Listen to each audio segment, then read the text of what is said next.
Hey everybody, what's preppin'? Let's talk about medical and first aid.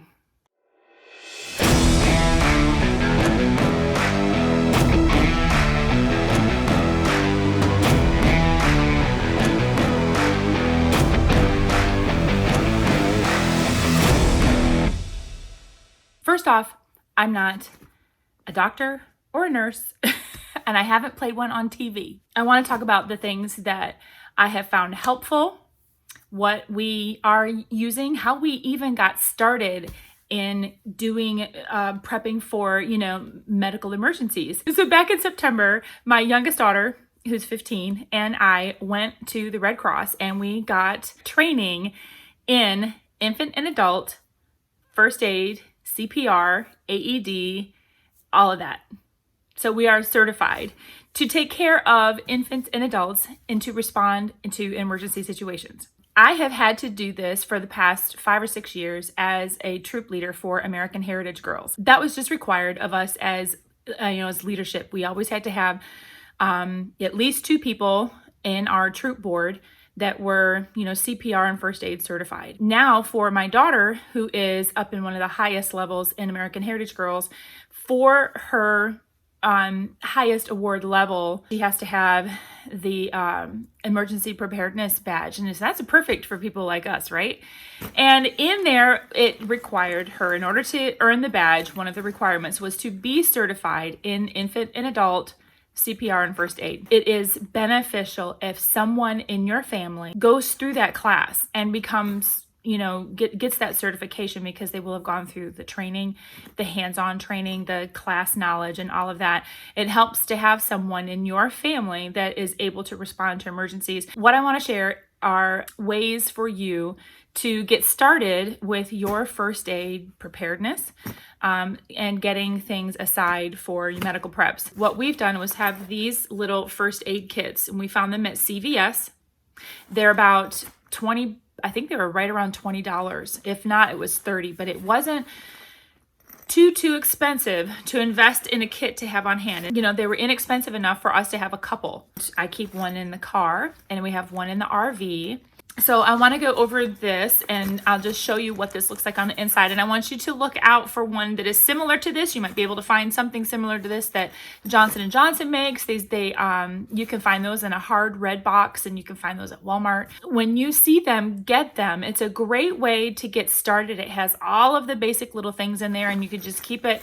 And then we actually work from our first aid kit at home, out of the red box. We work from that as like I work from my working pantry. We have all of the items in there, and they're neatly organized, and then as we use them up, I will replace them. So when I use up Band-Aids, for instance, I just go get another box, and then I put the box of Band-Aids in that box, in the place where it was. When we use up the antibiotic ointment, Neosporin, for example, we'll go get some more, and we just keep stocking up as we use the supplies. So anyway, let me unzip this, and we'll see what this looks like and show you why I like this so much. Okay, so when you open it up, you'll see that everything is neatly organized in these little plastic sections. Okay, here we go. And so you just open it right up, and you can spread it all out and say, okay, what am I dealing with? Okay. And so when you go in here, and you'll see, okay, cuts and scrapes, bleeding, wounds, and burns, and it will give you some basic instructions on how to handle this. Okay, and in these areas here, okay, so you come over here, and here is bleeding, wounds, and burns, and then you have the supplies that you need. You can just open this up, and then it sticks closed again, and then you just pull out the things that you would need. You've got some gauze. Okay, these are gloves. These are little plastic gloves that you would want to wear to protect your hands. You have iPads. Here's your gauze in here. Okay, and then just more, wound pads. Okay, so you have basic things. You have sprains and strains. You have blisters, and then CPR and shock. There's nothing in here like an AED device Boy, I would love to have one of those, but those are so expensive. But this is basically telling you about compressions, how to do where to place your hands, okay? And in here, so because of shock, you've got an emergency blanket, okay? You've got some scissors in case you need to open up the shirt. You have a mouth covering in here as well for CPR. So anyway, it gives you these. You have some basics in here for headaches and pain. And it also tells you what to look for. Okay. And that's one of the reasons why I like this. This is an easy way for everybody to get started and having some kind of medical care, a medical kit. And then and then when you look in here, you say, okay, well, we can get more of these things. So here's cold compresses. You can see if you can find individual ones of these to be able to stock up and have. And as you use it, just look for more. You can find these things individually, at CVS or Walmart or Walgreens, and you can find these things to give yourself some more and put them in here.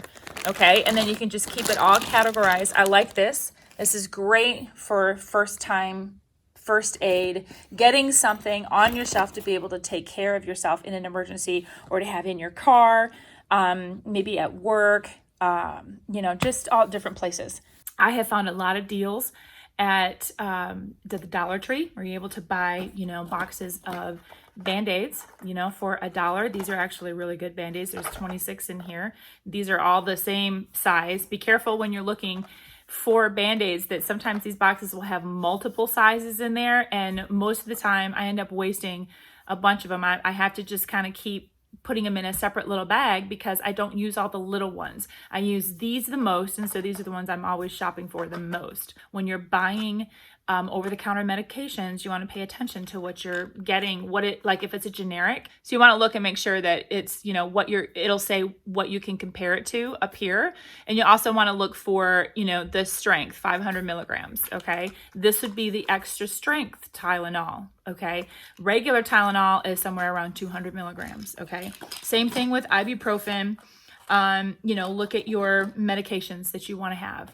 And so again, you can go to the Dollar Tree. They have just some simple things. I like to get some of these smaller ones to have in the kits, because they're just easy to grab and use, and then you can just go replace it. Keep your eyes open in your Walmarts, in your Walgreens and CVS's there's usually sales. Sometimes they might mark down major brands of your ibuprofens, your Tylenols, acetaminophen, things like that. When you go to Walmart and you buy your over-the-counter ibuprofen, when you buy the 2-pack, it is a better deal than buying 2 individual bottles. So don't forget to compare prices, okay? But also make sure that you can also compare ingredients, okay? This one says compare to Advil, the active ingredient in Advil. And then you can go right on the back. You can grab your Advil package, and you can grab your ibuprofen package, and you want to look for the ingredients. So it'll show you right here, it'll show you drug facts, it'll show you active ingredients, what it is, and then you can compare that to the name brand and make sure it's the same amount and it's the same thing. A lot of times you can save a lot of money by buying the generic brand versus, Motrin or Advil. You don't have to pay the name brand price. If it's the exact same drug, then you can save the money and then buy a 2-pack, and you're actually able to put more into your stockpile. Always, always, always be aware of what it is that you're buying, okay, and the amounts that you're taking, okay? Read the labels, everybody. Read the labels, okay? Again, going back to the ibuprofen, read your labels. Look for drug interactions. They have that on here. They have drug facts. You've got, if there's interactions, if you're taking something, if you're already taking a prescription med, make sure that it's not going to interfere with this, okay? We want to be prepared, but we also want to make sure that we're being smart, okay, and aware, informed about what we're purchasing, okay? Because sometimes you might be looking at, where's the other one? Because sometimes you might be looking and be like, oh yeah, this looks like Tylenol, right? It's got the same package, it's red, but you may not notice that this is 500 milligrams, okay? When an average tablet is 200 milligrams, okay? You want to make sure they'd be like, oh my gosh, maybe I only need to take one of these instead of having to take two. You have to be careful with acetaminophen, okay? And especially if it's aspirin. If you have aspirin in your preps, be careful. Again, read the labels. Be careful, because when we're talking about aspirin, not acetaminophen, they're not all the same, okay? You'd be like, oh yeah, well, I'll take Tylenol or an aspirin or something for a headache. No, you need to be aware, because aspirin can give you stomach problems, okay? Having aspirin on hand for someone who has, a heart issue, you want to have the low dose. You want to have like the baby aspirin, or you want to have the Bear. They have St. Joseph's has a brand that's chewable, and that is safe for someone who might be having a heart issue. You can do that while you're calling 911 and you're, calling for help or going to the hospital, giving someone, an aspirin, which is a baby aspirin, and they can just chew that right up. That is helpful for someone who might be having a heart attack and issues. But again, you need to know, this is why I say go through the Red Cross training, because you will learn so much. You'll have your eyes wide open after that to be sure that you're not just throwing medications at someone. When someone is ill, and develops a fever, you can't always just throw, acetaminophen or ibuprofen at it. You have to let the fever do its job, okay? And monitor that, try to make the person as comfortable as they can, but always trying to get that fever to go away. You're keeping the body from doing its job. A fever is a natural thing. It's a natural process, but you just can't throw any medication at that fever either. So you have to be aware of the medications that you have, what the dosage is, how many milligrams, okay? And keep track of what you're giving someone. If someone becomes ill, you're having issues, and you're going to start using some of your over-the-counter medications, it is a very wise thing to just keep track somewhere, jot down, on a notepad, or write it down on your, in your notes on your phone, what you gave and when, because you never know if something happens and you have to go to the hospital